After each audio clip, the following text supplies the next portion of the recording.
اسی نے انسان کو ٹھیکرے کی طرح کھنکھناتی مٹی سے بنایا اور جنات کو آگ کے شعلے سے پیدا کیا، تو تم اپنے پروردگار کی کون کون سی نعمت کو جھٹلاؤ گے؟ وہی دونوں مشرقوں اور دونوں مغربوں کا مالک ہے، تو تم اپنے پروردگار کی کون کون سی نعمت کو جھٹلاؤ گے؟ اسی نے دو دریا رواں کیے جو آپس میں ملتے ہیں، مگر دونوں میں ایک آڑ ہے کہ اس سے تجاوز نہیں کر سکتے، تو تم اپنے پروردگار کی کون کون سی نعمت کو جھٹلاؤ گے؟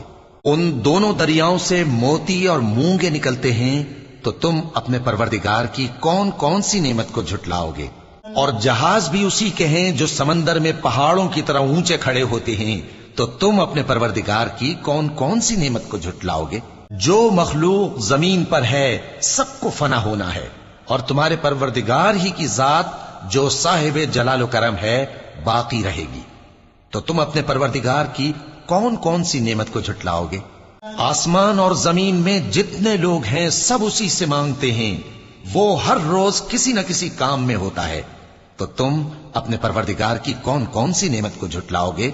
اے دونوں جماعتوں، ہم ان قریب تمہاری طرف متوجہ ہوتے ہیں، تو تم اپنے پروردگار کی کون کون سی نعمت کو جھٹلاؤ گے؟